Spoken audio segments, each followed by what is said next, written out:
supongo que capaz que se nos van sumando algunos otros. Yo sé que estarán dando clase, que no es fácil a veces engancharse, pero bueno, queríamos tener este encuentro que lo hemos venido teniendo durante toda la semana pasada. Hemos estado haciendo salas, tanto para primer ciclo como para segundo ciclo, para conversar de los programas, para conversar de historia y de didáctica de la historia y de posibles alternativas. No pensando que este sea un año común y corriente y que entonces hablar de los programas y del cumplimiento de los programas, no, en absoluto. Queremos reflexionar sobre las posibilidades de los programas precisamente para ver si a partir de esa reflexión les damos algunas pistas, como alguna ayuda como para poder hacer la selección, ¿verdad?, que hay que hacer y tomar las decisiones que hay que tomar en un año tan particular como este.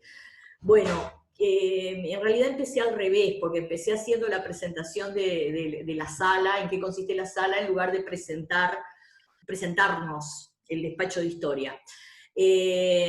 Bueno, mi nombre es Mónica Salandrú, para aquellos que no me conozcan. Estoy en la inspección desde hace ya varios años, y bueno, me voy a encargar un poquito de esta sala en lo que hace a estas reflexiones sobre los programas de historia del arte. Pero estamos con las compañeras del despacho de historia. Me acompaña la inspectora Elisa Rodríguez. Elisa. Mucho gusto, buenos días.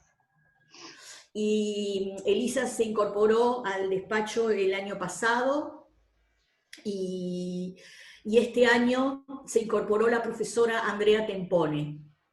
Andrea. Hola, buenos días, gracias por aceptar la invitación. Ojalá sea de gran provecho la instancia.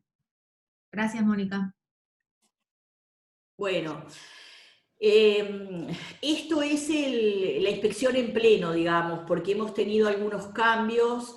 Les contamos que el inspector Richard Azayán, que nos acompañaba, este año optó por otros desafíos profesionales y entonces no está en el despacho. Y después la inspectora Oliver, ya hace unas semanas que está trabajando para el Consejo en forma directa, así que no está en la inspección. Así que somos nosotras tres la inspección de historia. Bueno, un gusto que nos acompañen entonces, y vamos a hacer un recorrido, que es un recorrido como si esto fuera marzo antes de la pandemia, como si nos hubiéramos juntado en una sala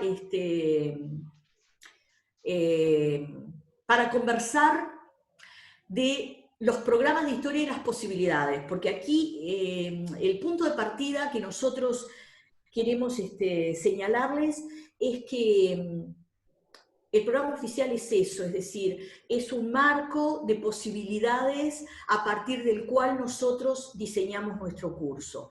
Entonces, en esto que lo repetimos en cada sala y lo venimos repitiendo constantemente, pero creo que es absolutamente del caso tenerlo siempre presente, más estos programas de historia del arte que muchos ya sabrán, que son programas, cuando surge el bachillerato artístico, se forma una comisión con integrantes de diferentes orígenes. Había en esta comisión que generó los programas de historia del arte, había representantes de la inspección, por supuesto, pero había gente de ATD, gente de la sala de historia del IPA, gente de la Facultad de Arquitectura, gente de la Escuela de Diseño, que en ese momento era independiente. Entonces, eso hizo que los programas fueran como una especie de fórmulas de compromiso, en definitiva. Si ustedes observan los programas, son programas complejos y son programas además cargados como de diferentes miradas. Por momentos hay un énfasis en lo arquitectónico, ¿verdad? Nos habla de los repertorios arquitectónicos, de los programas edilicios, no poniendo, bueno, pero eso era, por ejemplo, el interés de la gente de arquitectura, el interés ¿no?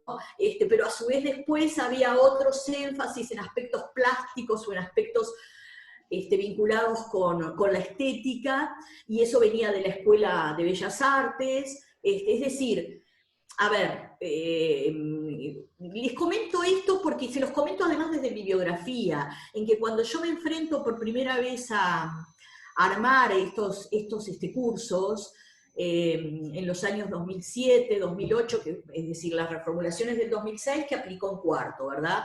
Para quinto artístico 2007, para sexto 2008. Entonces, en aquellos años, yo recuerdo que con el colega con el que nosotros diseñábamos el curso, el profesor Fernando Rodríguez, nos resultaba abrumador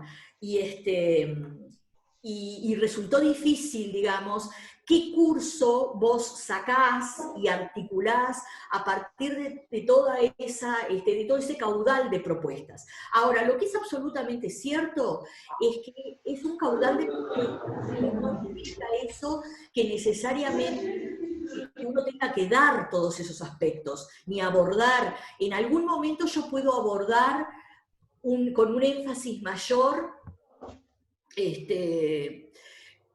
lo que subyace atrás de las propuestas arquitectónicas o urbanísticas, pero no necesariamente, y máxime en programas de quinto artístico o de sexto de arte. No tengo por qué abordarlo absolutamente en todas las temáticas en las que yo me detenga. En algunos temas, en algunos recorridos, de golpe puedo detenerme más en aspectos pictóricos, o puedo detenerme más en la consideración de la propuesta escultórica, porque me resulta como más significativa, o porque en mi hilo conductor eso es así. En el caso concreto ya del sexto de matemática y diseño, ahí sí me parece que responde a otra lógica, y ahí obviamente tratar de detenernos siempre en los aspectos vinculados con la discusión historiográfica en torno a la arquitectura y con las propuestas urbanísticas es un poco el desafío del programa y un poco el sentido, el ser, sobre todo pensando en todos aquellos que después van a decantar hacia la arquitectura, ¿verdad? Bueno, entonces la idea es ir repasando un poquito. Miren, un punto de partida es pensar en cuál es el estudiante y con qué tipo de herramientas intelectuales sería el que egresa de segundo ciclo. Si yo tengo presente eso, es decir, las herramientas de trabajo intelectual y los conceptos específicos de mi asignatura, que entiendo que un estudiante que egrese de sexto tiene que tener, bueno, ese es un punto de partida que a mí me va a ayudar a seleccionar tanto las habilidades que voy a pretender desarrollar, como el tipo de actividades y de estrategias y los contenidos con los que voy a desarrollar esos propósitos. Entonces, yo creo que desde ese lugar nosotros tenemos que trabajar con mucha historiografía en quinto y sexto, porque nosotros queremos que en el perfil de egreso de ese estudiante de sexto estemos en un estudiante que pueda tener una postura crítica y reflexiva frente a diferentes posturas historiográficas. Y eso no se consigue simplemente por asistir a un curso donde yo le muestro contenidos y contenidos, ¿no? Es decir, yo de una manera intencional tengo que hacerlo trabajar con la contrastación de posturas historiográficas, acercarlo a cómo trabaja un historiador y para que él vea cómo se construye el discurso de un historiador. Es decir, que cuando uno dice, bueno, yo quiero un estudiante que tenga una postura reflexiva, una postura crítica, pero eso se trabaja con actividades concretas, con recursos concretos, ¿verdad? Y entonces, pero si yo lo tengo presente, me va a ayudar a hacer la selección, ¿verdad? Y a venir con propuestas al aula donde eso se vea reflejado. Digo esto porque en Historia del Arte no nos tenemos que olvidar de la historiografía. Es decir, en Historia del Arte es igual que en Historia. Si yo estoy dando un curso de quinto humanístico o estoy dando un quinto de sexto social humanístico, hay determinados temas en los que yo les traigo a dos historiadores que se confrontan, o les traigo diferentes tipos de fuentes, les traigo una fuente que provenga de la prensa, o les traigo una que provenga documentos privados generados por un individuo, o les traigo otro tipo de documentos públicos, un discurso, una carta de un embajador, bueno, y los confronto en clase para que vean diferentes fuentes. Y también les traigo diferentes posturas historiográficas. Bueno, así como lo hago en un quinto humanístico y un sexto social humanística, lo tengo que hacer en los cursos de historia del arte. Es decir, que yo tengo que traer historiografía, tengo que traer distintas miradas. Después, esta es una asignatura. Yo acá estoy viendo algunos de los que están presentes, gente que más o menos conozco, y sé que, bueno, que no es la primera vez que está dando este curso, pero también sé de gente que, bueno, todos los años tenemos gente que la está dando por primera vez. Entonces, yo los quiero invitar a este desafío, porque es una asignatura muy específica para la que hay que leer muchísimo, en particular. Hay que saber mucha historia, además, para dar historia del arte. ¿Por qué? Porque el hecho artístico se presenta como una creación de su tiempo. Yo tengo que presentar al artista en relación con su tiempo histórico. Y tengo que presentar la obra, la creación, como un producto de su tiempo, para que sea entendible. Porque lo nuestro es historia del arte, no es arte. Entonces, yo no me acerco a Cézanne solamente desde las formas y desde los colores y desde la composición.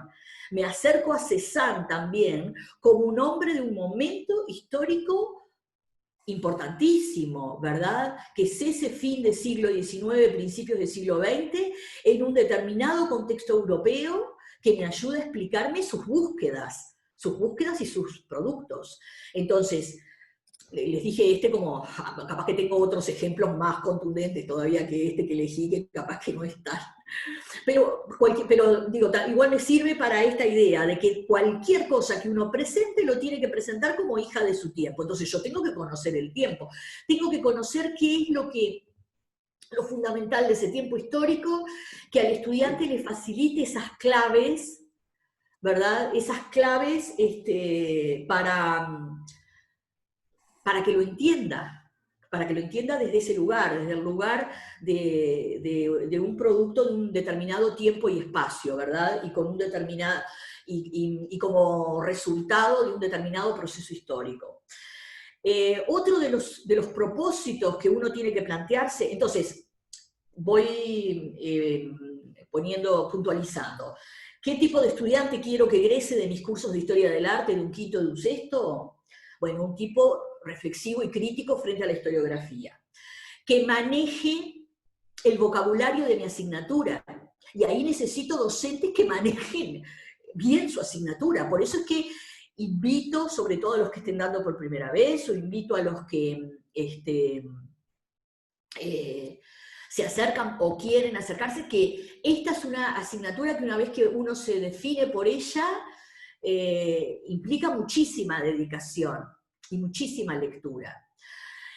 Tiene una didáctica además distinta a la de la historia, porque desde el punto de vista epistemológico tiene diferencias con la historia. Porque sus propósitos, en definitiva, también tienen diferencias en su enseñanza, ¿verdad? Entonces, desde ese lugar, yo necesito también desarrollar un estudiante en cuyo perfil esté el manejo del vocabulario y del cuerpo conceptual básico de esta disciplina. Así que ese es un propósito. Otro propósito de este perfil de egreso que intento desarrollar en los estudiantes de un bachillerato artístico. Bueno, un uso autónomo de las TICs.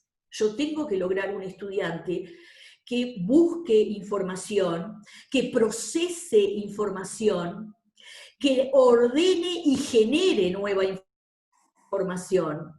Pero para eso tengo que darle pistas. Tengo que darle pistas clarísimas de cómo. Entonces, no es simplemente que yo lo mande a buscar en la web. Yo tengo que ayudarlo a que olfatee, a que sepa qué sitios son sólidos y cuáles no, dónde encuentra una información académica y dónde no. Y después darle elementos de cómo se presentan los trabajos, de cómo se defiende una postura, una posición, porque en eso consiste también generar un estudiante autónomo, que es lo que buscamos, la autonomía, pero la autonomía no se genera sola, la autonomía la guiamos, la conducimos, y eso implica mucho trabajo de nuestra parte.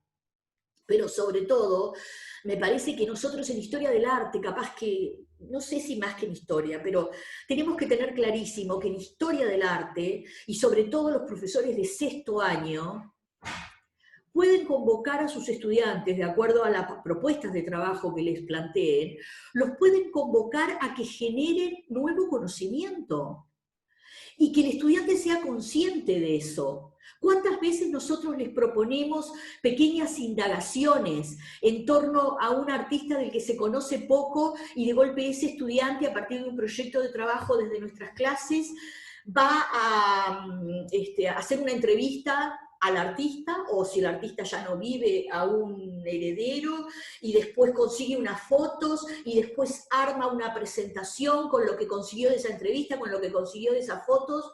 Está generando conocimiento, porque eso antes no estaba, con las deficiencias que pueda tener. Y cuando un estudiante de bachillerato es consciente de su capacidad, digamos, para esa generación de conocimiento, bueno, ni qué decir que estamos ganando a alguien hacia este lado, ¿verdad?, al que lo queremos ganar, que es el lado de la historia y de la historia del arte para toda la vida. Entonces, cuando nosotros decimos, bueno, pero hay que formarlos, hay que darles una mano para prepararlos para los estudios terciarios o para que se siga formando, también pasa por eso, es decir, también pasa por generarle las posibilidades de la autonomía. Y vinculado con esto, no se olviden ustedes que en los programas de sexto está previsto, es decir, que es preceptivo, está previsto el diseño, la elaboración y la presentación de un trabajo en equipo y con un formato de proyecto de investigación, dice la fundamentación del programa. Yo en realidad he preferido sustituir en estos años esa expresión de proyecto de investigación por un proyecto de indagación, porque me parece que no podemos ser tan pretenciosos y soberbios de pensar en verdaderos trabajos de investigación, sino que son trabajos de indagación. Pero sexto año es así, es decir, que no es un tema optativo, sino que es un tema preceptivo, pero además ahí es donde está la clave de cómo nosotros los preparamos para una mayor madurez y les damos herramientas de trabajo intelectual, cuando les habilitamos un proyecto de trabajo de ese tipo, que generalmente en nuestros cursos sustituye al segundo parcial. Sustituye no, es el segundo parcial, ¿verdad? Es decir, que haga ese trabajo, que lo presente, que lo fundamente, dar la oportunidad de que trabaje en equipo, eso es fundamental, pero siempre con la guía, con la conducción. Entonces es un trabajo enorme para nosotros, porque cuando yo le sugiero temas, le tengo que sugerir bibliografía, le tengo que sugerir sitios web, le tengo que sugerir posibles etapas del trabajo, abordajes, después hacerle un seguimiento, leerle las primeras entregas, devolverle y decirle, no, pero tenés que reescribir, ¿no? Y facilitar esos procesos de reescritura, porque es en esos procesos de reescritura que los estudiantes maduran. Bueno, pero dar bachillerato implica asumir este desafío, ¿no? En sexto, esto es clave. Ahora, estoy hablando en general, y de cualquier estudiante en cualquier año, no estoy hablando de este año tan particular. De este año tan particular después vamos a intercambiar y a conversar las posibilidades que tenemos. Pero lo cierto es que nosotros, vuelvo a lo del principio, cuando diseñamos los cursos tenemos que tener presente que parto del programa oficial, pero que no me tengo que embarullar con ese tema con todo lo que tengo que cumplir. Y en esto quiero ser clarísima, sobre todo para el programa de quinto.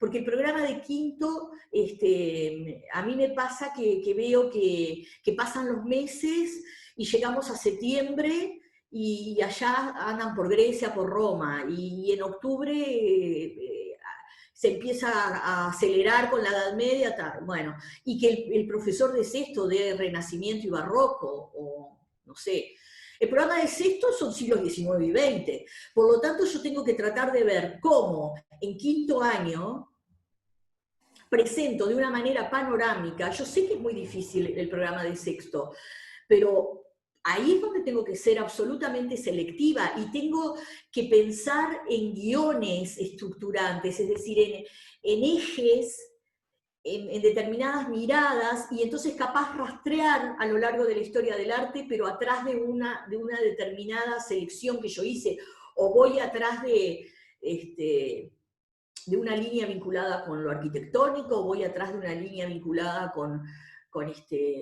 la imagen, o voy atrás de la relación entre el hombre y el espacio, veo, es decir, pero capaz que eso puede facilitar.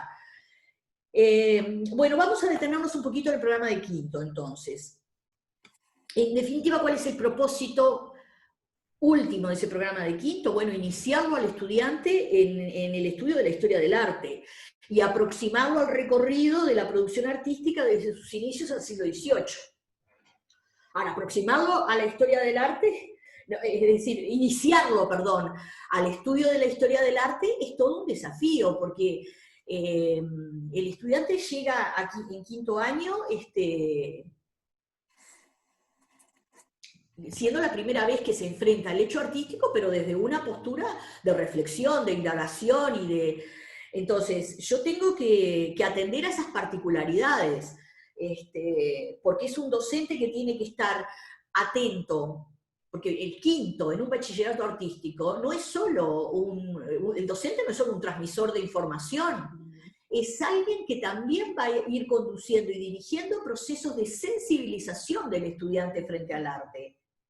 Es decir, que uno de los propósitos fundamentales del curso es eso, es decir, es promover la sensibilización del estudiante frente al hecho artístico. Entonces no es simplemente ir y recitar información o darle fuentes de dónde extraer información y creer que... No, nosotros tenemos que ver cómo...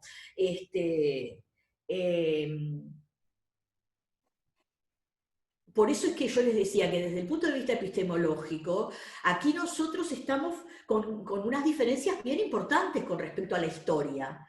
La historia es mucho más racional el trabajo que hacemos con el estudiante, por más de que en determinado momento se da lugar a la emoción, sin duda, ¿no? Y nosotros desde la emoción lo queremos convocar a que desarrolle determinadas cuestiones formativas básicas, pero la historia del arte está mucho más presente la emoción, está mucho más presente la sensibilización. Y entonces eso yo lo tengo que manejar porque tengo que ver cómo respondo a un gran desafío, además, que es cómo se pasa del me gusta a no me gusta al esto es importante, y yo tengo que saberlo porque es importante, porque respondió a tales cuestiones y porque dio lugar a tales otras, y muchas veces, a partir de lo que nosotros hacemos en clase y cómo les acercamos información de por qué esos productos llegan a ese momento histórico con esas características, le permitimos al estudiante que trascienda al me gusta, no me gusta.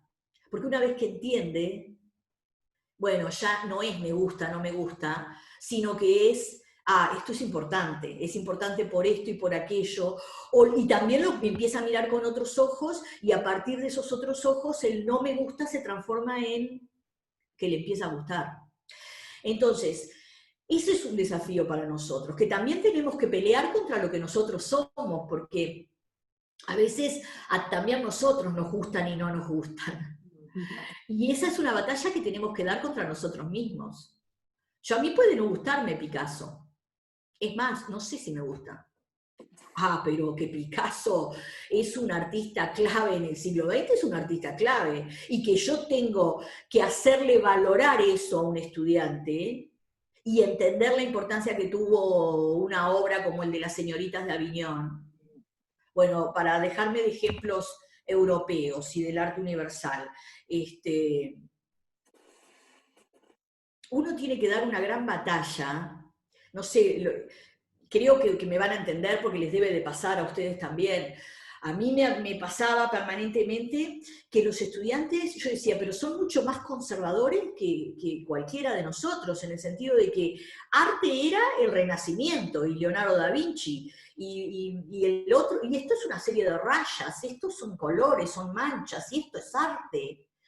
Y vos tenés que ir contra todo eso, y contra decirle, bueno, pero esa es la propuesta del artista en el Renacimiento, pero esto, entonces hacerle valorar a un Torres García, ¿no? Pero para hacerle valorar a un Torres García, yo tengo que hacerle recorrer determinados caminos, ¿no?, de conocimiento para que entienda que Torres García es la vanguardia y que lo tuve acá en el Uruguay, y que si Torres García no trascendió de una manera mucho más contundente a nivel internacional, es porque tomó una decisión que fue la de volverse al Uruguay. Pero yo tengo que hacerle ver al estudiante ese recorrido europeo de Torres, tengo que mostrarle las fotos en las que Torres está junto con Mondrian, tengo que decirle, mira, en esta exposición en París, Torres acá se codió con Kandinsky, con Mondrian, con este, con aquel otro, para que valore cuestiones que por repetidas de una manera, además mecánica, desde la escuela, que lo único que le muestran son esas cuadrículas con los colores primarios, no tienen idea de la cabeza, de la elaboración teórica. Esa es mi responsabilidad con mis cursos. Y entonces ese individuo le va a caer la ficha y va a cambiar completamente su mirada con respecto al arte del siglo XX, con respecto al arte nacional, con respecto a valorar al medio local, valorar al Uruguay, valorar las posibilidades, y es mi responsabilidad, y es como yo selecciono las cosas y cómo las presento. Pero bueno, ya me fui por las ramas y vuelvo al programa de quinto, que era del que quería conversar. Yo les decía, que uno, capaz que lo que tengo que seleccionar en quinto, son más bien los grandes conceptos que yo quiero trabajar, y después en función de eso hago una selección. En lugar de pensar, tengo que dar el arte de la prehistoria, tengo que dar Egipto, tengo que dar Mesopotamia, tengo que dar Grecia, tengo que dar Roma, tengo que dar los mayas o el área andina, y tengo que dar el prerrománico y el románico y el gótico y renacimiento y manierismo y barroco y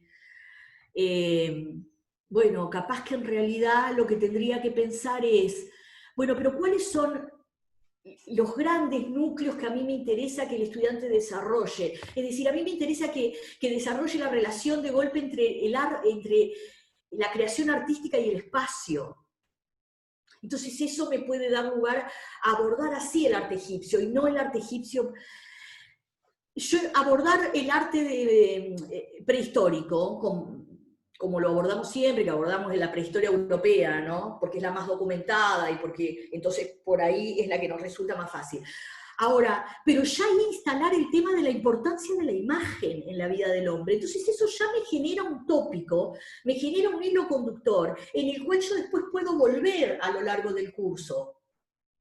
Puedo volver con el tema de la imagen, de la importancia de la imagen y la función que cumplió para distintas culturas en distintos momentos históricos. Y eso me va a permitir, además, ver que la imagen no es un tema de nuestro tiempo, sino que es un tema que está presente desde el arranque y desde el vamos, en el hombre. Es decir, la necesidad de que conste en algún lugar lo que está ausente, ¿no? Que eso es la imagen. Entonces, ¿a qué te remiten esas pinturas? Por supuesto que siempre tengo que estar con aspectos técnicos, con aspectos compositivos, porque es ahí donde le voy a ir dando no solo el bagaje conceptual y de vocabulario, sino que le voy a ir dando además las herramientas para seguirse apropiando de todo lo que viene. Yo creo que un primer nudo conceptual que tiene este programa de quinto es todo lo que tiene que ver con arte, ¿verdad? Con los lenguajes artísticos, con las técnicas, con el vocabulario y con la relación entre arte y estética. Ese es un primer nudo. Yo creo que cuando uno les presenta los lenguajes artísticos al principio del año, que hay que presentarlos, hay que familiarizarlo al estudiante, hay que hacerlo a partir de ejemplos de lo que vamos a ver durante el año. Entonces, a lo largo del año nosotros, si yo les quiero hablar, bueno, ¿qué entendemos por arquitectura? ¿Qué entendemos por escultura? ¿Qué entendemos por pintura? ¿Y qué es lo que tendríamos que calibrar? Si yo les presento arquitectura y les digo, bueno, arquitectura, tengo que pensar en elementos sustentantes, en elementos sostenidos, tengo que pensar en la forma en que toman las cubiertas, y se lo voy mostrando todo con ejemplos que después voy a ver a lo largo del año en el curso. Entonces ya me posibilita no solo hacer un acercamiento teórico al principio del año, sino además hacerlo en base a que lo estoy invitando a los diferentes ejemplos que vamos a estudiar durante el año. Bueno, ese sería un primer nudo. Otro nudo, obviamente, son las primeras formas artísticas, donde yo voy a hablar del arte prehistórico, pero voy a hablar de un arte de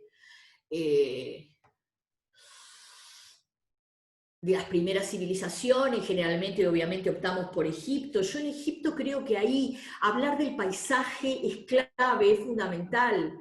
Te permite ver un ejemplo clarísimo de relación de producción arquitectónica y paisaje, arquitectura dintelada, ni qué decir, pero ahí tenemos que trabajar también con las imágenes, la función que cumplía la imagen, y la relación del hombre con el arte. ¿Para qué ese arte? Entonces, todo el acercamiento, ahí estamos haciendo una tarea que es clave, que es fundamental, en la que yo convoco a todos los profesores de historia, no solo a los de historia del arte, que es abordar todo lo que tiene que ver con la educación de la mirada, ¿no? Pero para yo poder educar la mirada, tengo que enseñarle a decodificar, ¿no?, los códigos de representación. Entonces, en el caso de Egipto es un interesantísimo ejercicio. Yo no puedo llevarle ejercicios de pintura o mostrarle solamente, mostrar. Más vale que mostremos menos, que seleccionemos ejemplos puntuales, pero que en esos ejemplos que seleccionemos los trabajemos para determinadas cuestiones, ¿no? Es decir, bueno, en lugar de mostrar tantas imágenes de pintura egipcia, me quedo con una en la cual yo pueda decodificar ahí todos los códigos de representación de los egipcios. Pero sobre todo lo último y lo más importante que hay atrás de todo eso, y es que no era para el regodeo estético de nadie, de ningún hombre, ¿no? Sino que es otro el destinatario. Son los dioses, y es para además todo en función de lo que ese muerto tenía que conseguir para su vida eterna. Bueno, entonces ahí también yo tengo que introducir ya toda la función del arte, la relación entre el arte y el poder, la relación entre el arte y la religión, la relación en definitiva entre el individuo y el arte. Digo esto porque a veces nos enredamos con que tengo que dar pintura, tengo que dar escultura, tengo que dar arquitectura, tengo que dar el periodo antiguo, el imperio medio y el imperio nuevo. No, por Dios, trascendamos a eso y tratemos de ver de cada una de las culturas o las civilizaciones por las que optamos la sustancia, la carne de esa propuesta artística. Y no enredarnos con cronologías, con periodificaciones, con ejemplos de esto, de aquello. Bueno, ahí es cuando se nos va la vida, digamos, y se nos va mal, porque estamos creyendo que damos terrible curso, porque lo estamos dando así con esa minuciosidad, y en realidad estamos llegando hasta tal cuestión y el tipo se le van a hacer unos terribles baches después en el medio, porque el profesor dice, esto va a venir y va a decir, yo tengo que dar siglo XIX, así que yo arranco en el siglo XIX y a otra cosa. Muy bien. Entonces les decía que, por ejemplo, cuando salimos de Egipto, ¿no? Yo creo que ahí hay que dar algo en espejo, en contraste con Mesopotamia, porque te permite contraponer arquitectura dintelada con arquitectura abovedada, porque te permite trabajar mucho más con ese tema que yo les decía de la relación del hombre y los materiales con el medio, y entonces te permite ya introducir ladrillo, el presentar a Mesopotamia. Hay que hablar un poquito, me parece, aunque sea unos minutos, de la propuesta urbana de Egipto y de Mesopotamia, porque después la vamos a contraponer, porque después el gran momento de trabajar con urbanismo es obviamente con Roma, ¿no? Bueno, ni qué decir que después hay que dar a las civilizaciones del Mediterráneo y el arte, como el gran legado, el arte griego y el arte romano. ¿Por qué? Porque marcó a Occidente durante siglos. Y porque ellos siguen mirando a la Venus de Milo y les sigue pareciendo bellísima, y siguen considerando que eso es una cúspide artística. Que son de esas cosas que tendríamos que empezar a tratar de desarmar, ¿no? Pero que cuesta, obviamente, extraordinariamente. Pero hay que ir a eso, porque lo que importa para nosotros es por qué eso se consolidó de tal manera que ellos, sin saber nada de arte, pero sí tienen fijadas ¿no? Esas ideas fuerza, de que el Partenón es una maravilla, de que el Coliseo es una maravilla. ¿Por qué son una maravilla? ¿Cómo es que se les fijaron esas ideas con esa fuerza? Y bueno, acá por ejemplo Marcela está poniendo, podemos contraponer la Venus de Milo con la Cuatlicue. Y ahí es donde me quiero detener, porque yo creo que nosotros tenemos que presentar digo porque no nos va a dar para mucho más, una cultura americana, pero no para cumplir con el programa, sino para hacer estos ejercicios de opciones estéticas diferentes, pero de un arte que capaz que cumplía con funciones similares, pero con opciones estéticas distintas. ¿Y por qué tan distintas? Pero además hasta incluso las podemos contraponer con propias creaciones. Yo, por ejemplo, siempre daba los mayas, porque a mí me resultaba fantástico el ver las creaciones de los mayas de las tierras altas y de las tierras bajas, para ver la diferencia que hay en las creaciones de una misma civilización, ¿verdad? Pero sin embargo qué distintas, y sobre todo porque una cosa era el medio selvático y otra cosa eran las tierras altas.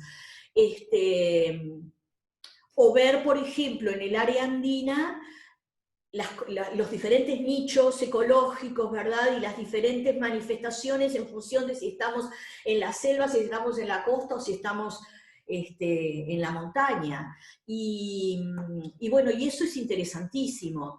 Y es interesantísimo, como decía allí una profesora también, porque no lo saben, porque no conocen nada, porque creen ¿no? Que las obras memorables están siempre en otro lugar y porque siempre hemos vivido de espaldas a América y porque ya llegó la hora de reivindicar. Y porque yo me pregunto, cuando nosotros damos prehistoria, ¿por qué no presentamos algo de prehistoria del Uruguay? ¿Por qué no utilizamos algo de lo que aparece en el Museo Antropológico acá, es así como se llama, lo que era la Casa Quinta de Mendilarzo, no sé si es museo antropológico o de antropología, algo así. Yo les contaba a los profesores de primero, sobre todo porque yo pongo mucho énfasis, y es como si fuera, parece que tuviera una parte en ese liceo, en ese museo, porque los convoco, hay que ir a ese museo. Pero me encantó la propuesta que tienen, porque tienen una propuesta en la cual uno ya estudia la prehistoria, estando ahí, y además con posibilidades de ver objetos del medio.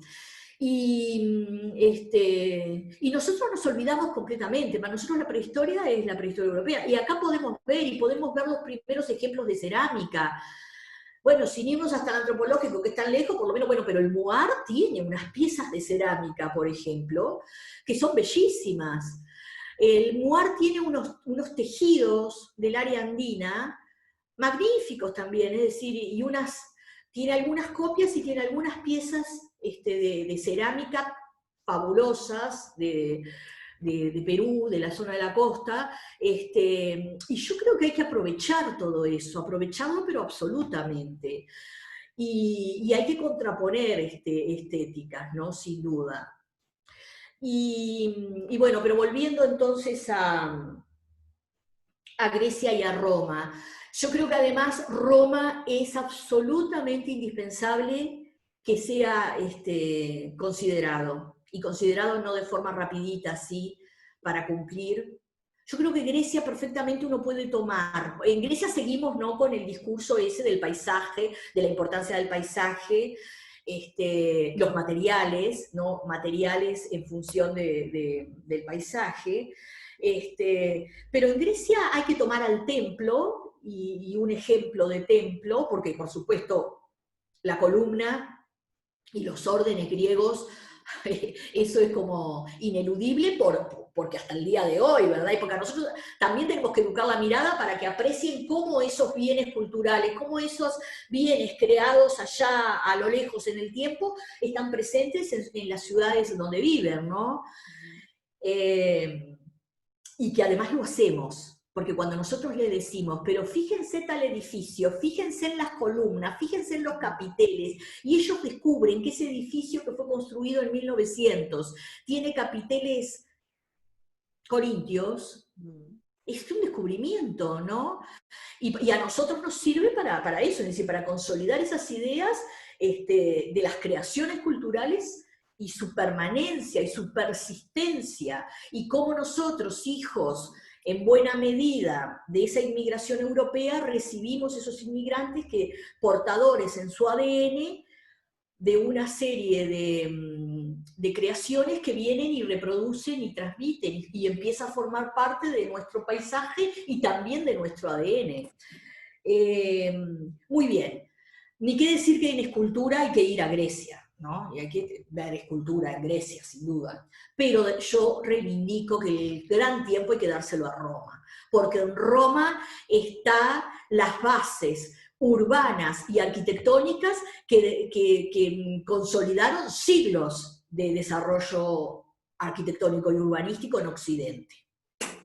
Y que además les permite mirar la ciudad en la que viven, mirar la tipología de edificios, ¿no?, el repertorio, los materiales, las formas, las disposiciones, y ver qué tanto de Roma seguimos teniendo y perviviendo, ¿verdad?, en nuestra realidad.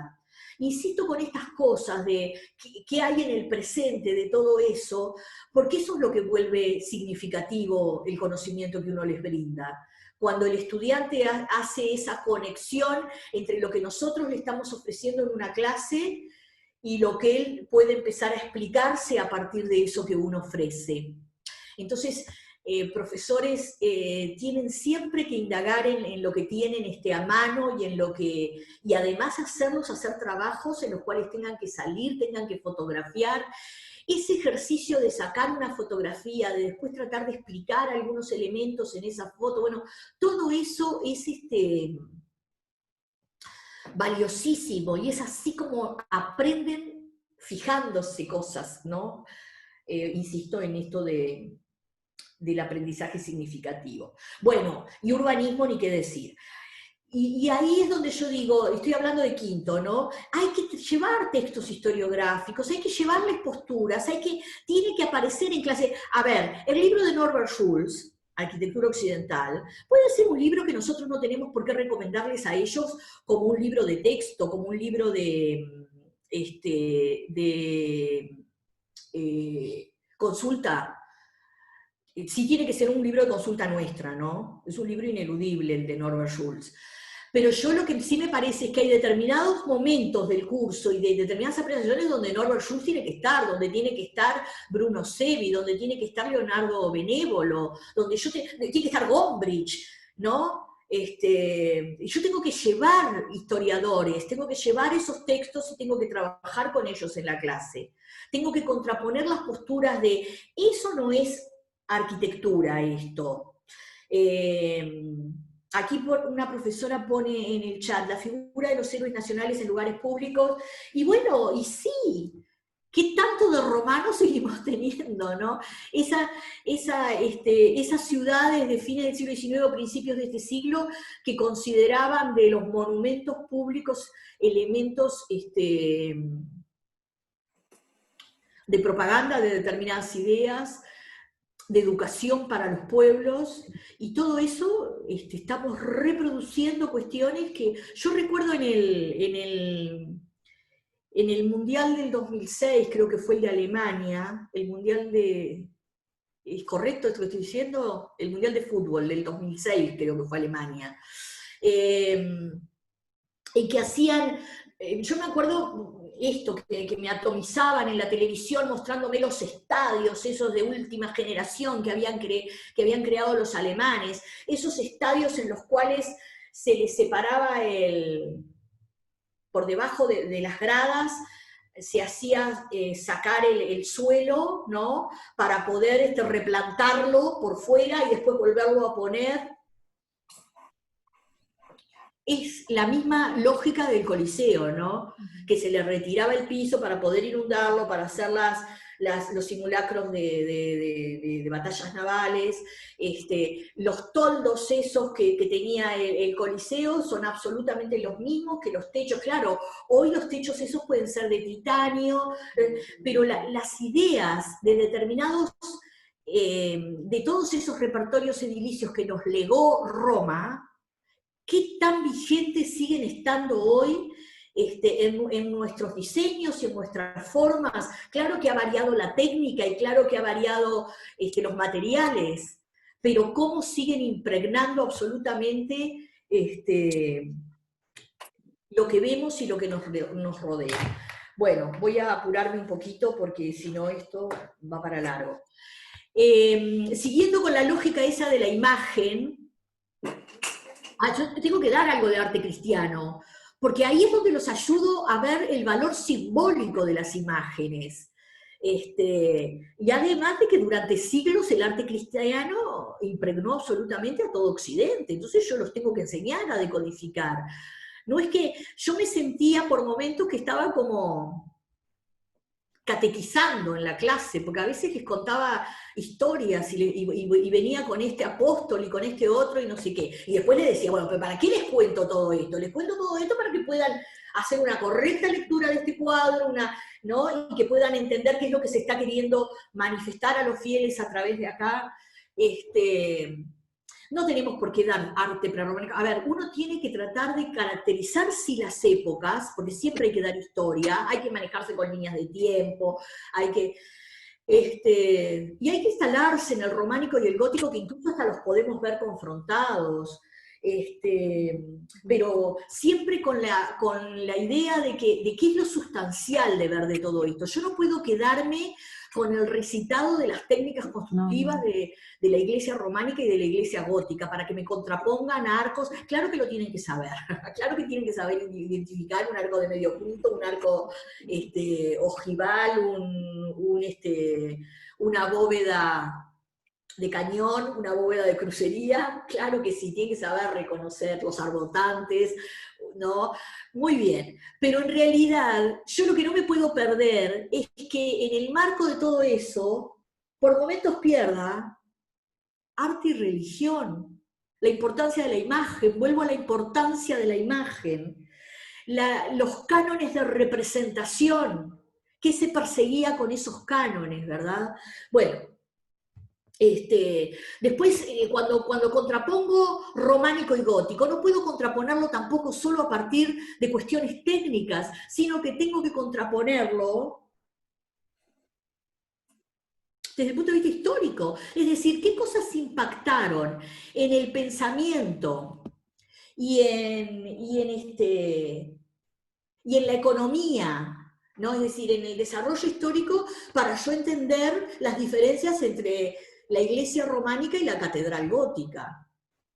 Y ahí tengo que hablar de filosofía, y tengo que traerla a la filosofía en la clase, porque hay cambios filosóficos que me ayudan a explicarme, de cómo se pasa de alertar con el infierno a alertar con el paraíso. Bueno, son posturas distintas. Te hablo de lo mismo, la idea de salvación, pero en lugar de meterte miedo con el infierno, te hablo de los placeres del paraíso.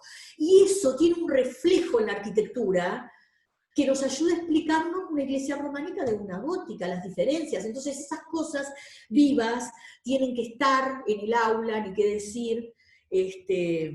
Bueno, por último, a ver, para terminar un poquito con esto, yo creo que Renacimiento obviamente hay que darlo, porque hay que también decodificar un poquito y llenar de carne quiénes eran esos nombres, que no eran, no sé, en la generación de mis hijos, pero mis hijos ya son grandes, ya tienen 30 años. Ellos miraban cuando eran chicos las tortugas ninja, entonces Leonardo, Donatello, todo eso eran las tortugas ninja. Ya estos estudiantes nuestros no, ya eso no nos vienen con las tortugas ninja. Pero a pesar de que no nos traen a clase ahora, a ese cómic, también son solamente nombres, Leonardo, Miguel Ángel, Rafael, y bueno, y nosotros somos los que tenemos que darle significación a esos nombres, y mostrarles y enseñarles por qué ahí se ha considerado que están las cumbres del arte universal, Bueno, ni qué decir que Barroco es una maravilla y es uno de esos temas que es un placer darlo, pero profesores los convoco a ver Barroco en América. Es decir, no podemos perdernos la oportunidad de ver Barroco en América. Y es ahí donde estamos cambiando la lógica y haciéndoles reparar mucho más en los escenarios más cercanos a ellos. Muy bien. El punto está en lo siguiente. Todo esto que yo conversé tiene que ver con un año común y corriente y con un quinto visto así, ¿no? ¿Qué puedo hacer yo en estas circunstancias? En estas circunstancias, que después vamos a ver si habilitamos un ratito. Yo ahora me voy a apurar, prometo, en las referencias a esto. Para habilitar un ratito y que nos puedan contar qué han estado haciendo, cómo les ha estado yendo y qué ideas tienen. Pero toda esta cháchara mía también apuntaba a ver si con algunas de estas reflexiones, capaz, y con las reflexiones de ustedes ahora, podemos estar sacando cosas de, bueno, capaz que puedo ir por acá y capaz que puedo hacer este corte o puedo hacer esta selección, y ver qué corte y qué selección puedo hacer dadas las circunstancias. Lo que está claro es que nuestra asignatura de golpe no fue tan golpeada por el tema de la virtualidad, porque nosotros podemos trabajar las imágenes y la información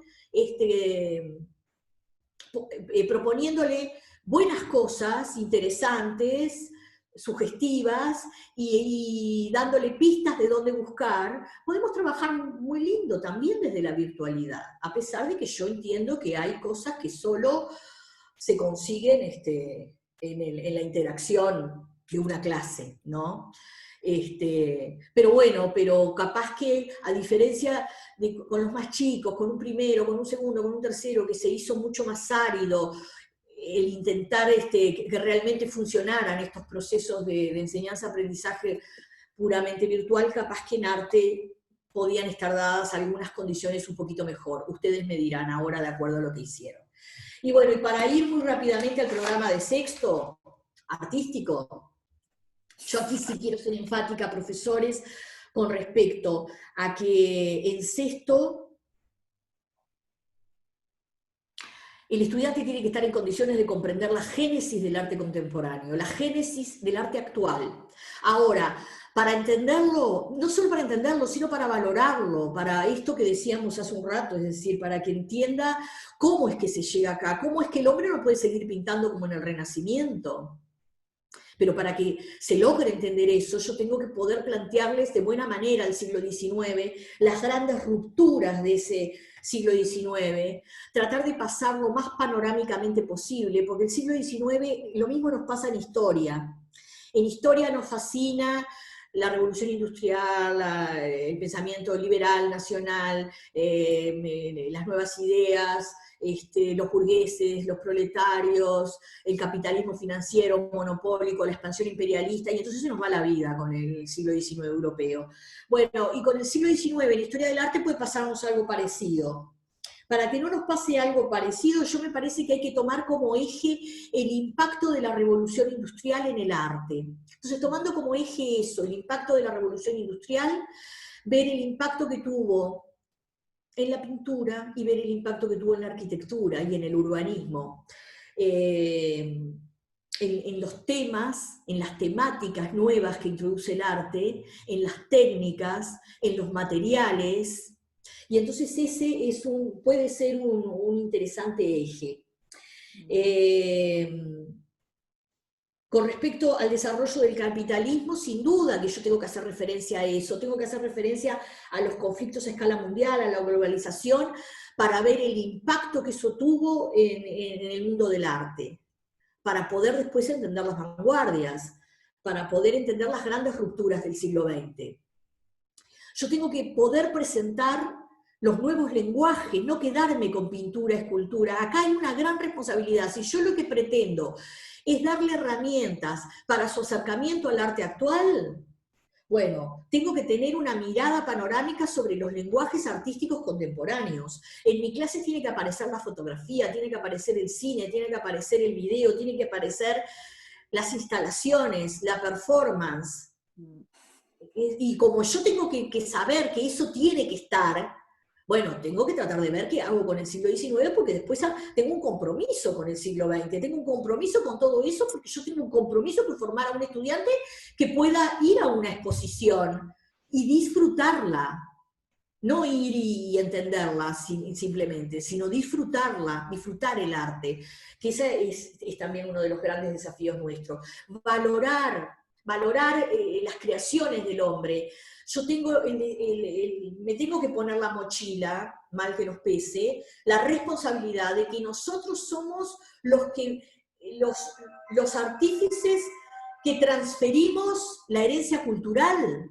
Es decir, nosotros somos operadores de eso, somos los que los ponemos en contacto con esa herencia cultural. Entonces en mi clase tiene que estar no solo las artes plásticas, tiene que aparecer la música, tiene que aparecer la literatura. Yo no digo siempre y en todos los temas, digo en algún momento ver cómo ligo eso para que la cultura sea mucho más amplio, el panorama que yo le pueda brindar. Bueno, en sexto tiene que estar el arte latinoamericano y el arte uruguayo. No puede ser que todo gire en torno a las vanguardias europeas. Yo tengo que dar vanguardias latinoamericanas. Yo tengo que plantear a un Barradas, por ejemplo, a un Torres García, y tengo que ver a los grandes autores latinoamericanos. Así que esa es una convocatoria que les hago con respecto al programa de sexto, en que tiene que aparecer arte latinoamericano y arte uruguayo. Y tenemos que estudiar, si no sabemos mucho. Pero nosotros podemos hacer selecciones, no los estoy invitando a que den todo el arte, los estoy invitando a que seleccionen puntos y cosas para que aparezca. Esa es la invitación. Y ni qué decir que cuando paso por el siglo XIX en arquitectura, paso por la arquitectura uruguaya, porque si yo acá tengo ejemplos de todo, si algo fascinaba a los viajeros hasta el día de hoy, que los sigue fascinando, son todos los ejemplos que nosotros encontramos de todos los estilos artísticos, hay ejemplos en Montevideo. Y como yo sé que ahí tengo gente de otros pagos, en cada una de sus ciudades ustedes van a encontrar ejemplos, van a encontrar para ver desde los historicismos, ver cómo en el siglo XIX se tomaba como referencia al románico, se tomaba como referencia al gótico, se tomaba como referencia a aquel. Tenemos ejemplos presentes. Toda esa pauta italianizante de principios del siglo XX, tan presente, no es solo en Montevideo que está presente. Toda esa arquitectura italianizante del 900, está presente en cada una de las ciudades. Yo estoy cansada de ir al interior y de lo primero que hago cuando me bajo del ómnibus es decir, esta casa debe ser del entorno de 1890, 1910, 1920. porque uno ya tiene medio adiestradita la mirada para reconocer cosas. Y yo tengo que sacarle jugo en cada pago en el que estoy a lo que ese pago me facilita, ¿no? Y tengo que sacarle jugo porque además es una lindísima manera de convocarlos a los estudiantes, de convocarlos y de comprometerlos. Cuando valorizan lo que hay en el entorno y cuando entienden que mira esto, ¿no? Que yo paso todos los días para ir al liceo frente a esta casa, y ahora me estoy enterando que esta casa es de 1900, que acá funcionó tal cosa, que esta casa responde a un modelo que viene desde la Domus romana y el palacio renacentista, porque es una casa que se despliega con sus habitaciones alrededor de un patio y que tiene 2 plantas. Bueno, eso es lo que vuelve significativo estudiar historia del arte. Bien, fui rapidísimo con este programa de sexto, pero profes, ni qué decir que yo entiendo que este programa es magnífico, ¿no? El programa de sexto de matemática y diseño. Y sí, yo ahí tengo que dar todo un panorama desde el origen del arte al siglo XXI. ¿Saben qué es lo que tengo que pensar al comienzo del curso? Yo tengo que pensar que el tramo mayor de mi curso tiene que estar en los siglos XIX y XX. Que yo en julio, después de las vacaciones de julio, tengo que estar entrando en siglo XIX. Y a finales de agosto, principios de septiembre, tengo que estar entrando en siglo XX, porque tengo que dar siglo XX. Entonces, para que eso ocurra, ahí sí que tengo que mirar de manera panorámica. Y bueno, yo les sugeriría esto. Acá hablo desde mi biografía, porque hablo desde lo que yo al final me quedé, que me sentía más conforme, más contenta y me daba mejor resultado cuando yo daba este programa de matemática y diseño, que es presentar el origen de la arquitectura, problematizar el concepto de arquitectura, problematizarla la arquitectura, e ir viendo ejemplos, tomando de Egipto, tomando de algunas civilizaciones prehispánicas, tomando de Mesopotamia, tomando de Grecia, tomando de Roma, ¿me entienden? Y después románico y gótico, y urbanismo, por supuesto, urbanismo romano, ahí abajo. Entonces, ¿cómo llegaba al Renacimiento? Solo con una mirada panorámica sobre arquitectura. De paso, cuando uno en una clase está trabajando con Egipto, quiere trabajar el paisaje, ¿no? Como dice Norbert Schulz, paisaje y asentamiento. Entonces yo les llevo imágenes sobre las principales tipologías edilicias de Egipto, tumbas, templos. Muy bien, siempre se me va a escapar alguna imagen donde aparezca pintura, donde aparezca alguna escultura, entonces siempre alguna referencia les voy a hacer. Cuando nosotros estemos viendo un templo griego, como ejemplo tipológico, ¿no? Y voy a hacer referencia a los relieves, voy a hacer referencia a la estatua del dios que lleva adentro y alguna característica voy a dar, es decir, que siempre se me va a michar alguna referencia a esos otros lenguajes. Pero me parece que lo fundamental es poder pasar de esa mirada panorámica. Yo lo conseguía, la verdad que conseguía llegar a las vacaciones de julio en el siglo XVIII, y después de las vacaciones de julio dedicarme a siglos XIX y XX, que me parece que ahí es donde está lo sustancial que le interesa a un estudiante de sexto de matemática y diseño, que le interese qué le sirve. Porque muchos de ellos después en la Facultad de Arquitectura los bombardean con historia de la arquitectura. Ellos tienen que saber manejar autores, y manejar además a los arquitectos más importantes. Yo recuerdo, y les contaba a mis colegas, de un estudiante que después de varios años me ubica en el IABA y me dice, mire, yo cursé con usted, yo la verdad que ni me acordaba de él, dice, yo cursé con usted hace unos años, y la verdad que sufrí aquello de Le Corbusier para arriba, para abajo, que me parece que lo dejé seco, pobre.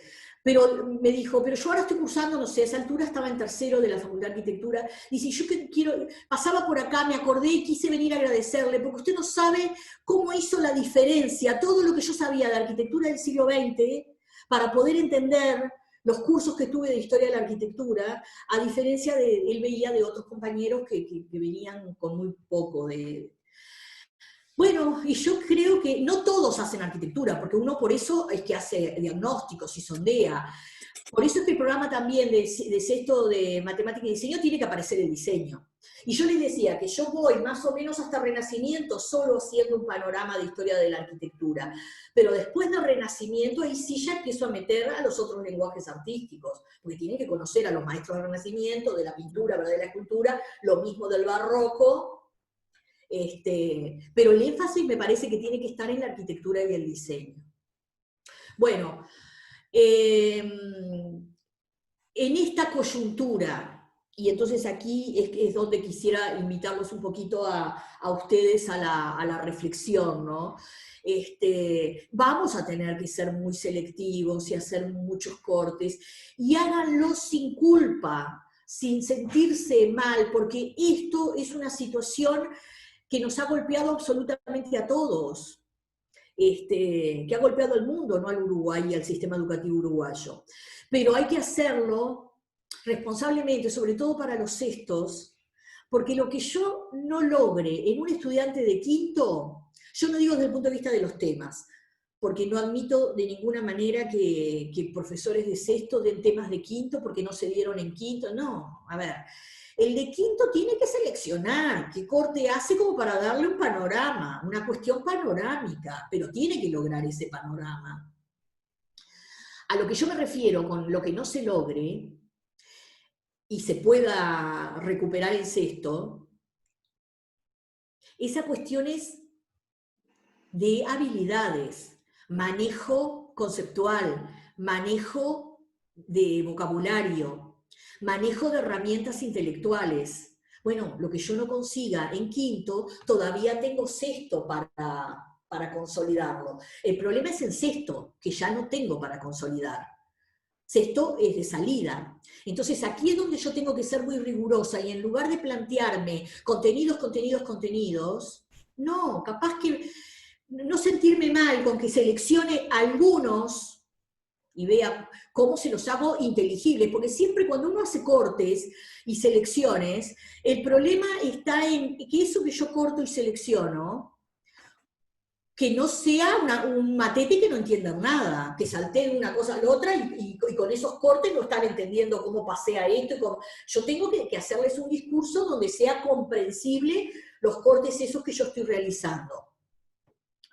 Bien, pero esos cortes que realice y esas elecciones mías, que estén en función, profes, de lo que yo más pueda darles desde el punto de vista de su autonomía y de su manejo crítico con la historiografía a un alumno de sexto, porque es ahí donde le estoy dando lo que precisa para salir.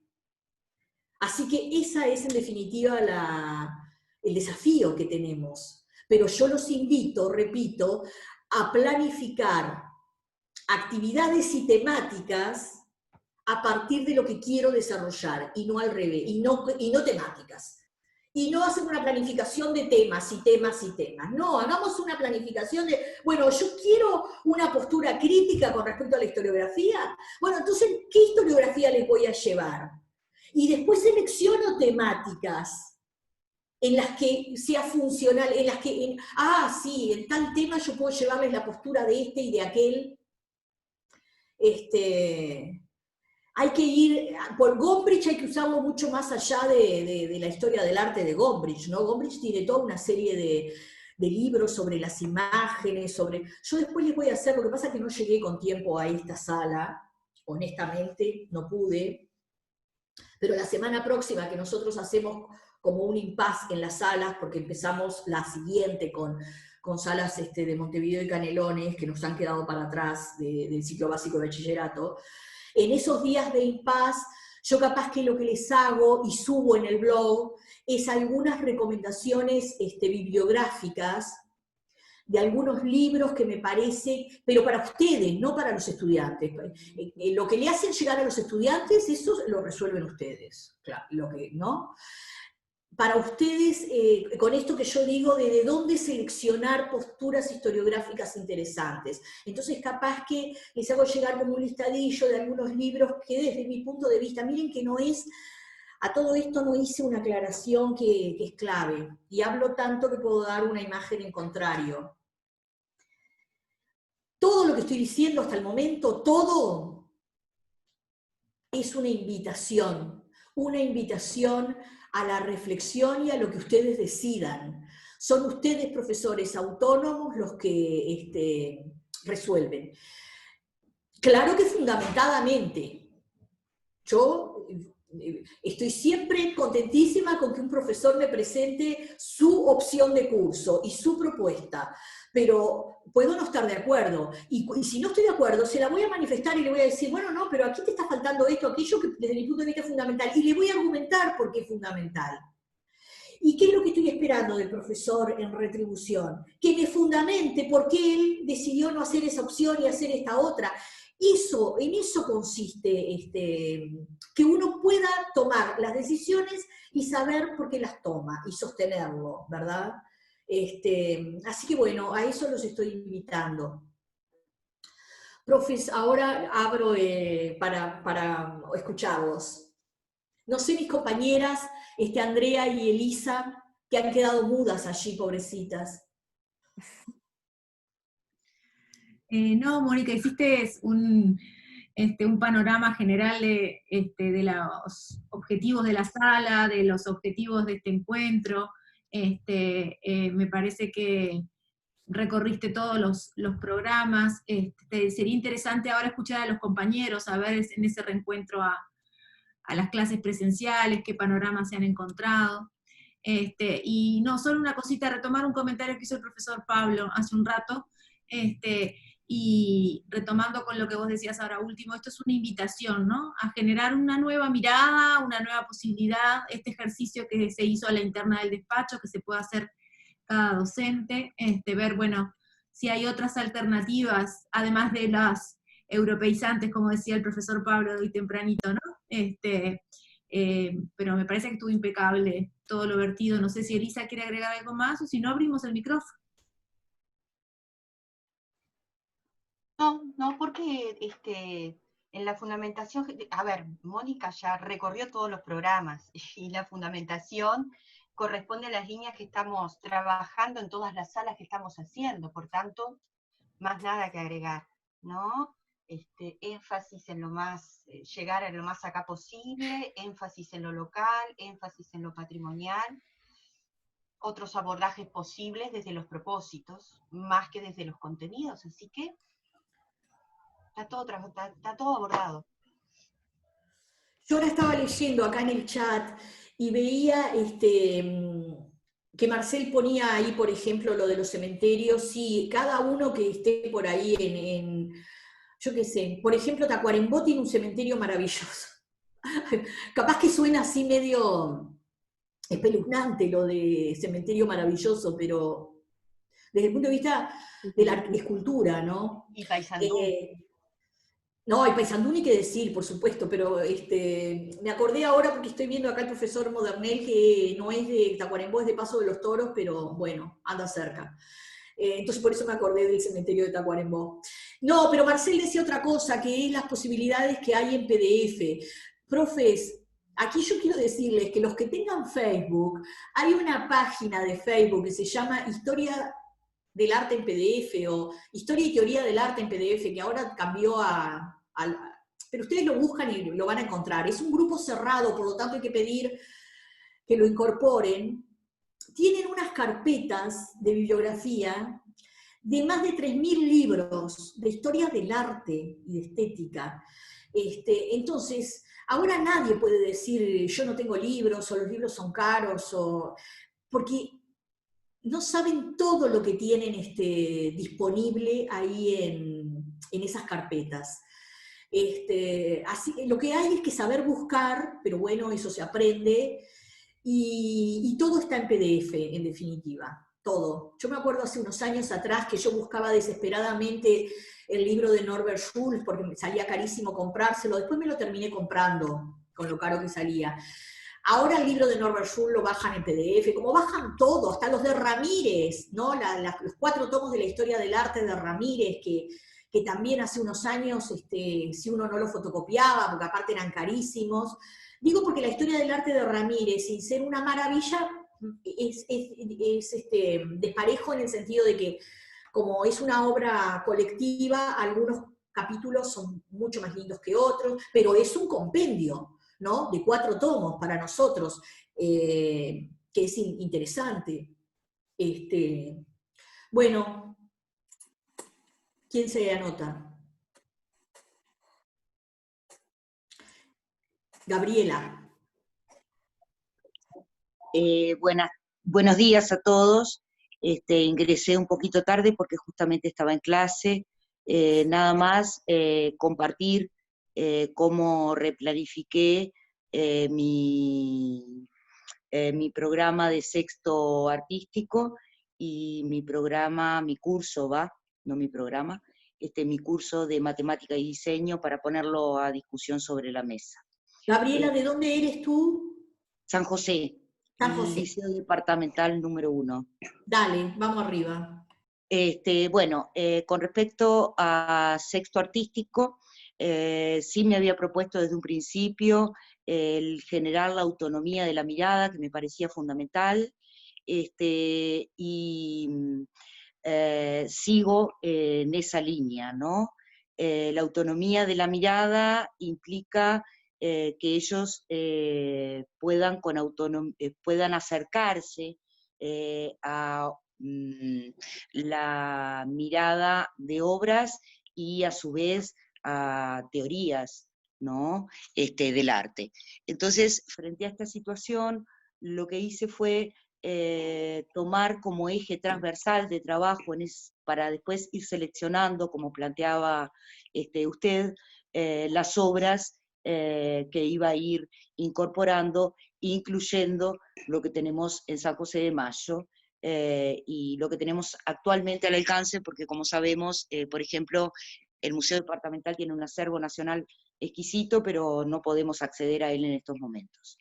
Entonces, mi eje transversal fue trabajar concepto de modernidad y modernidades, y concepto de arte contemporáneo, ¿no? Entonces, hicimos un trabajo de distintas visiones historiográficas sobre los significados y las conceptualizaciones de modernidad y modernidades. A partir de eso, tomé a Goya, y ellos están terminando una investigación que hicieron para fundamentar si podía considerarse a Goya como llave de la modernidad. Eso me permite tener en Goya lo que refiere a tanto sus grabados, en técnicas, los grabados y la pintura, pero también me permite tener avances sobre lo que después va a ser la modernidad expresionista, sobre lo que después va a ser el impresionismo. A partir de eso, ¿no? Voy a desarrollar el curso. Desde tener esa base inicial, digamos, de partida, paso a seleccionar obras concretas de Courbet, 1-2, romanticismo, que también lo tengo en Goya y lo puedo comparar con Delacroix, porque está en la tapa del libro, y también llegar a el impresionismo, planteando las rupturas que se van dando en ese proceso del siglo XIX con respecto al arte tradicional, sobre todo a partir de 1850. No solo en la pintura, sino también voy introduciendo, y eso lo voy haciendo mucho desde lo local, lo que me puedo aprender de lo local, en arquitectura sobre todo, que es a lo que podemos acceder. Eso es lo que dejo sobre la mesa sobre mi programa, mi planificación, replanificación, mi repienso sobre artístico.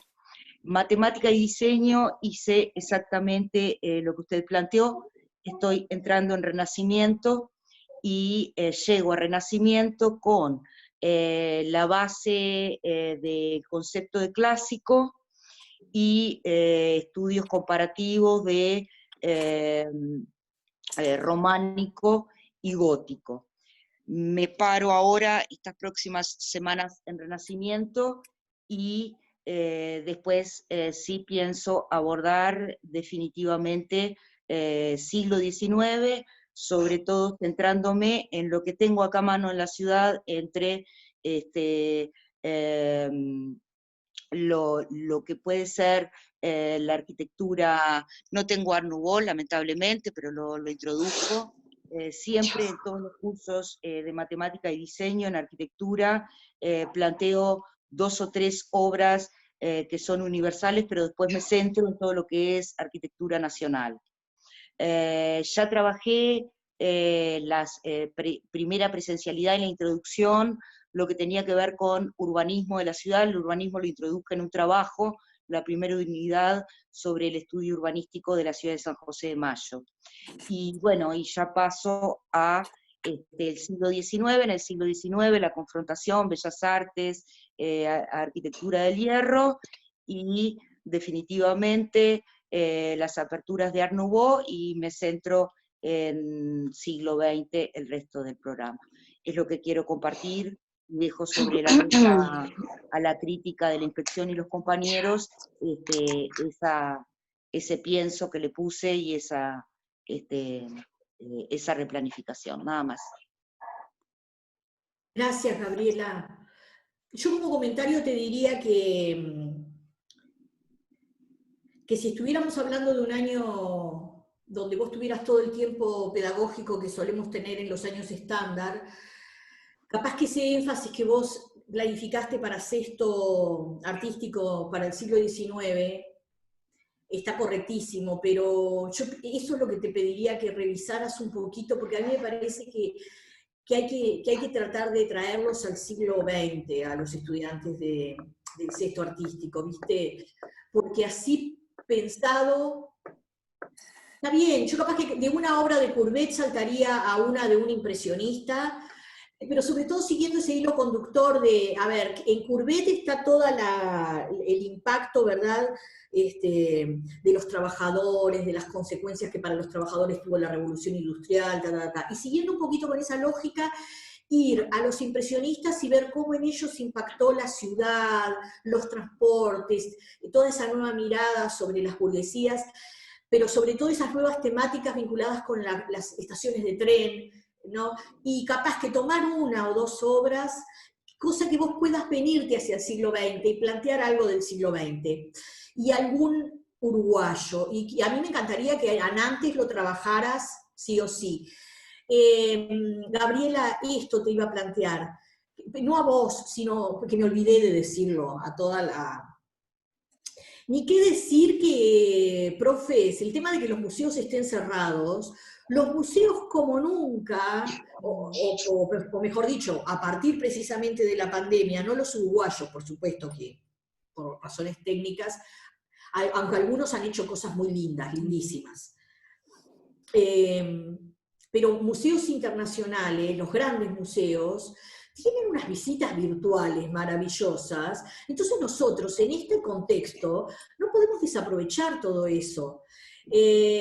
Acá Marcel dice, el Museo Nacional de Artes Visuales tiene su acervo digitalizado.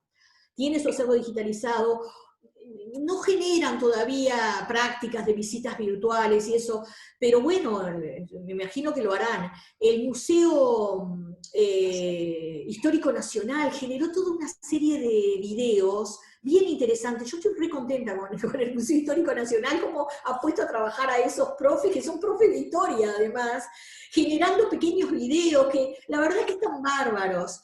El MAPI también ha creado ahí unas cosas, capaz que más para niños, pero bueno, Aquí, bueno, Museo Virtual del País, decís tú, Gabriela, es cierto que hay un museo virtual. Alicia Aber creo que era que lo había diseñado un poquito y tiene una enorme cantidad de pintores nacionales con pila de información y con pila de imágenes, magnífico. Tenemos que echar mano a todo eso.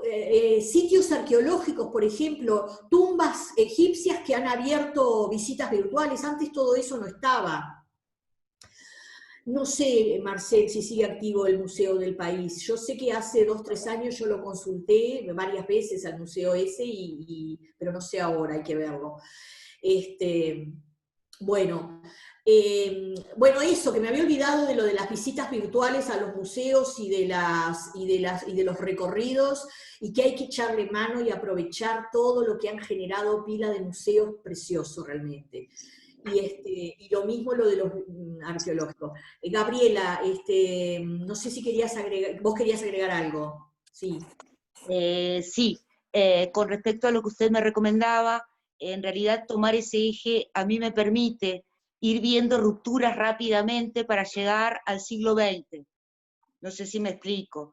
Quizás no me expliqué bien, pero no detenerme tanto como si tuviéramos un curso habitual, presencial. Ya entendí. No, Lo que pasa es que con ese detenimiento, con que me contaste lo que ibas a hacer en el siglo XIX, me quedé ahí. no. Me permite ver a los autores no como tales, sino como rupturas con respecto al arte tradicional. Está bien. Entonces, voy viendo las rupturas con respecto a la relación sujeto-objeto, espectador, etcétera, etcétera, y me voy rapidito al impresionismo.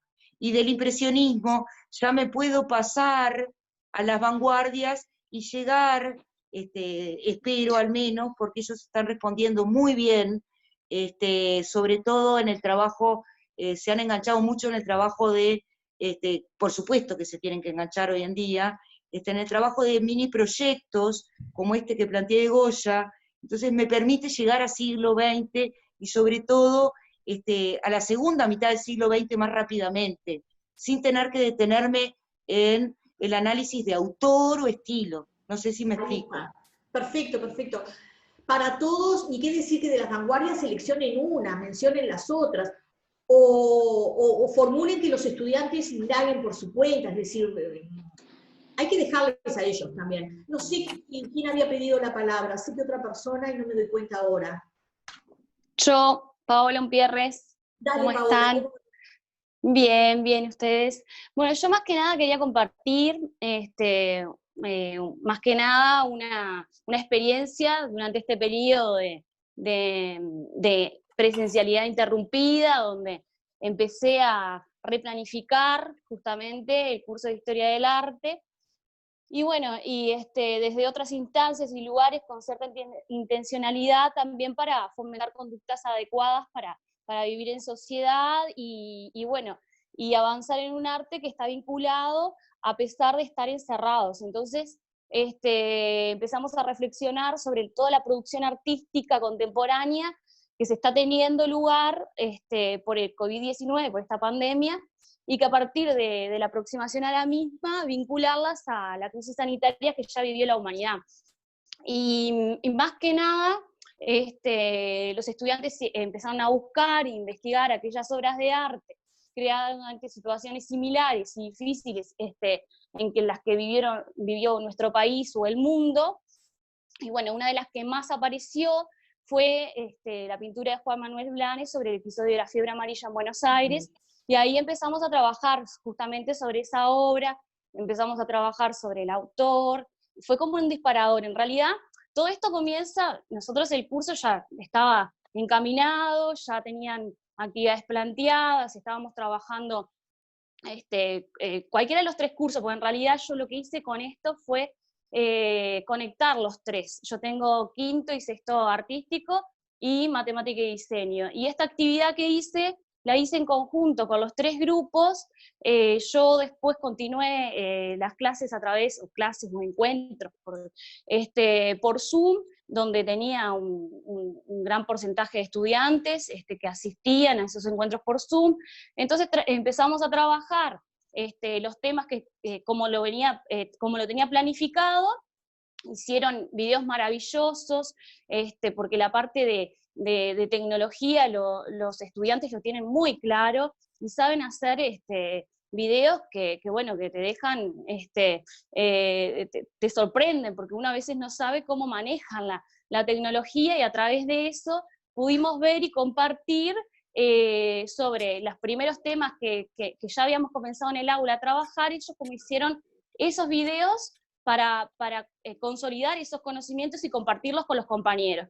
Pero a medida que se fue, bueno, que esta situación iba a ser para largo, les propuse otro tipo de actividades, ¿sí? Como esto que estoy contando, de investigar sobre estas situaciones que ya se habían vivido en otros momentos de la historia, en el mundo y en nuestro país, y bueno, y ahí empezamos a trabajar. Y después hicimos varios ejercicios de esos, todos compartidos, y otro fue como el arte y la didáctica, bueno, que vimos en televisión también, después que nosotros ya lo estábamos haciendo, que ellos en familia trataran de representar una obra de arte, pero que esa obra que ellos representaran, recrearan, ¿sí? Se sacaran una foto y la compartieran, que no fuera solo eso, sino que en realidad después, ¿por qué eligieron esa obra? ¿De qué artista? ¿Qué características? O sea, cumplir con la ficha de observación que teóricamente nosotros usamos en clase, y a raíz de eso, justamente, bueno, aprender sobre, como que fue más libre, ¿sí? Y bueno, hicieron trabajos maravillosos. Yo tengo, si quieren se los puedo compartir, se los puedo acercar, porque hice como una presentación donde puse todos esos trabajos de todos ellos y después los compartimos en CREA para que todos lo vieran y se vieran los trabajos que habían hecho todos ellos, que fue muy interesante.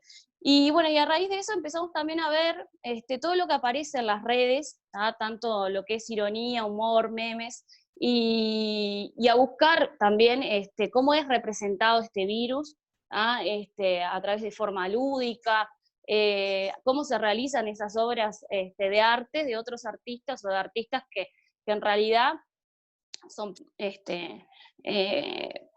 cualquier persona que en realidad trata de representar el arte. Entonces trabajamos con todo lo que es el arte contemporáneo y buscamos obras relacionadas con lo que estaba sucediendo ahora. Entonces, por ejemplo, en La Última Cena aparecían los apóstoles todos arriba chiquititos, entonces todo el tema de la ironía y el humor, bueno, se trabajó eso, y también aparecieron obras de arte relacionadas con actitud poco solidarias, como por ejemplo la compra compulsiva de papel higiénico, cómo se hace todo eso de ridiculizar la obra, pero a su vez, a raíz de eso, tratar de transmitir valores, y desde la institución se plantea un trabajo interesantísimo, que es justamente cómo se va a afrontar el reinicio de las clases y cuáles son las medidas que se van a tomar. Entonces, desde esta asignatura, nosotros lo que hicimos fue hacer como una especie de video para que los estudiantes, cuando ingresen, tomen las medidas sanitarias adecuadas, ¿sí? Pero a través de obras de artes, que se fueron transformadas, como por ejemplo el uso del alcohol en gel, más que nada para que ellos empezaran a tomar conciencia de la situación que se estaban viviendo, pero el arte también incluirlo, y que aprendan después como disparador. Ahora que ya empezamos con la presencialidad, bueno, retomamos todo el curso, porque en realidad el curso, si bien estos fueron actividades que se mandaron, nosotros el curso lo seguimos trabajando por Zoom, y los temas, como yo lo tenía planificado, lo fui tratando de manejar para que tampoco quedase olvidado en cierta medida. Así que esa es una experiencia que yo quería contar y que me pareció súper interesante. Gracias, Paola. No, yo me parece además bárbaro, y te felicito esa iniciativa de poder trabajar con los gurises, resignificando, digamos, la situación que se estaba viviendo.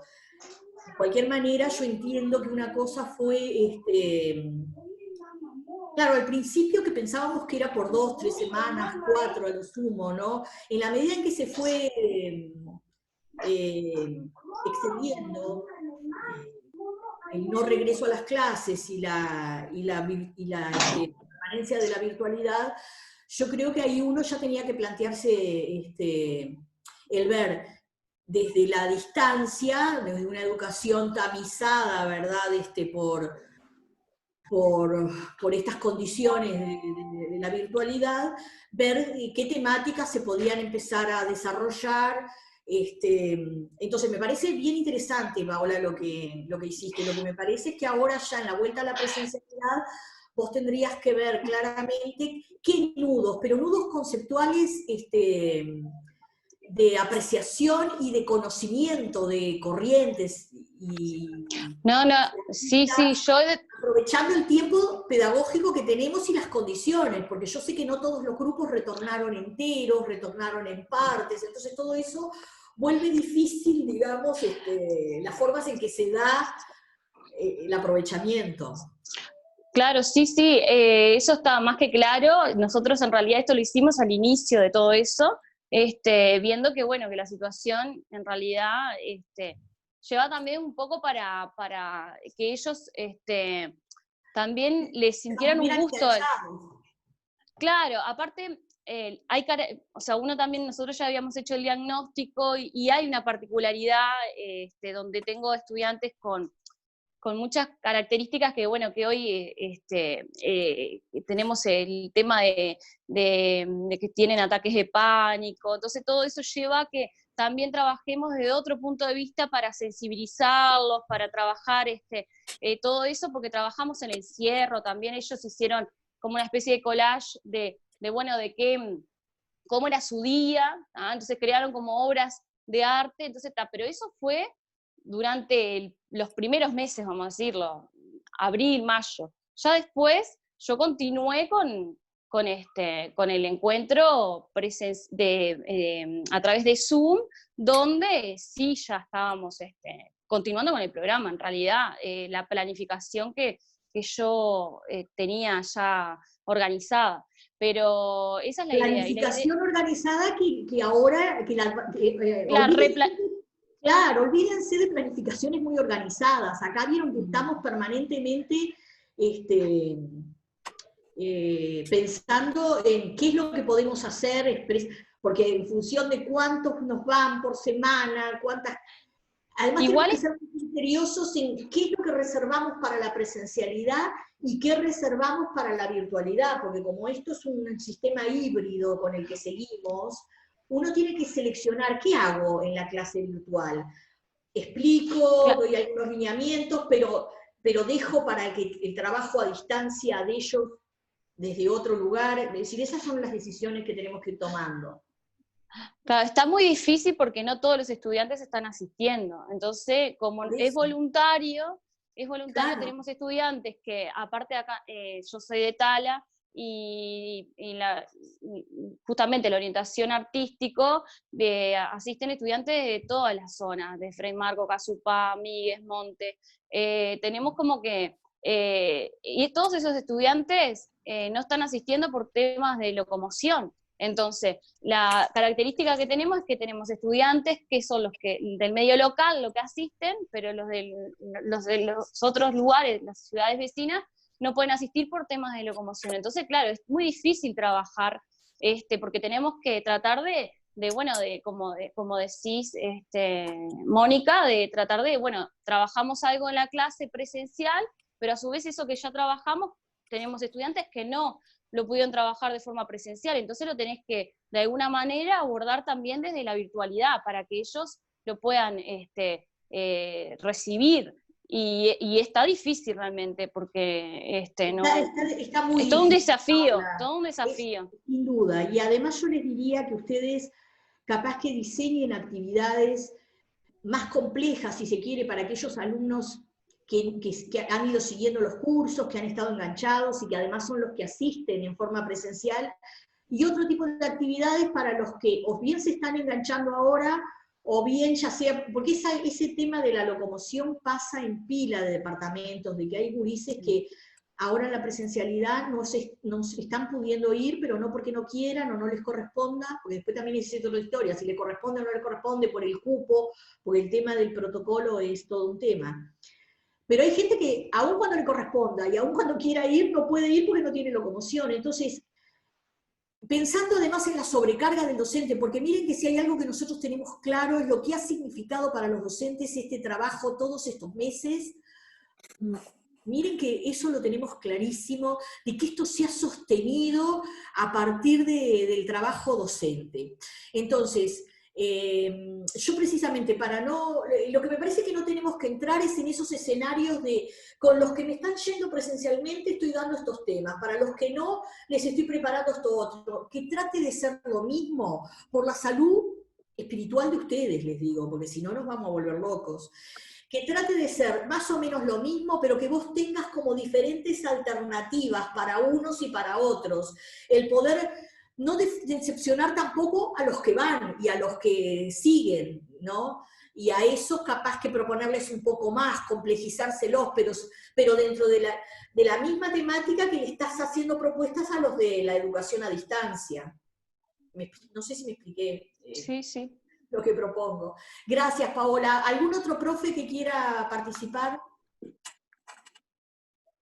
Sí, tenemos un profesor con la mano levantada, el profesor Machín, ¿puede ser? Sí, Machín, sí. Buenos días para todos. Yo quería más o menos contarle en qué he estado trabajando este tiempo. Más o menos tomé también como la idea de Paola en el caso de la obra de Blanes, ¿sí?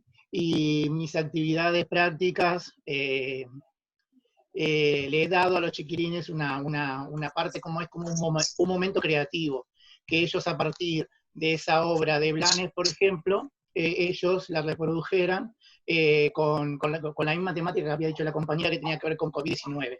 Entonces le había dado unas pautas, principalmente tenía que hacer dibujo y pintura, que utilizaran los recursos que ellos tenían al alcance de la mano en su casa, en un soporte de más o menos un tamaño de una hoja A4, y después a ellos les pedía que elaboraran como una especie de análisis de su obra de arte que habían creado, porque yo había trabajado con ellos en ese mismo práctico, un guión de análisis de una obra de arte. Y entonces, para que ellos explicaran más o menos en otro punto de esa actividad lo que ellos habían tratado de transmitir con ese mensaje y con esa obra que ellos habían hecho. Después, en ese mismo momento, entré en contacto con la coordinación con el profesor de Visual y Plástica, la intención de abordar un eje común a lo largo del año, en lo que se podía con el programa de quinto, y llegamos a un consenso de trabajar la representación de la figura humana a lo largo del programa de quinto año de arte. Entonces, a partir de eso, cuando vino la otra actividad que tenía que ver con la prehistoria, se nos ocurrió, en coordinación con el profesor, trabajar en el tema del modelado de una mini escultura al estilo de las Venus, en el material que tuviesen en su casa. Por ejemplo, puede ser con cerámica fría, con arcilla, o también le dijimos que podía ser a través de una barra de jabón, por ejemplo, cómo ellos irían tallando esa figura humana. Muy bien, después, en el caso de, y ahí la intención era introducirlo a los chiquilines, que fueran sacando fotografías de cómo ellos iban haciendo las obras, cada uno su obra de arte, para hacer una especie como de collage fotográfico, para ver el resultado también final de cómo quedaba después impreso por ellos. En el caso de la otra actividad que tiene que ver con... y en el caso de la actividad que diseñé para el arte egipcio principalmente, también de vuelta, ahí entra el tema de la representación de la figura humana, y se me ocurrió trabajar con ellos, les di una explicación de cómo era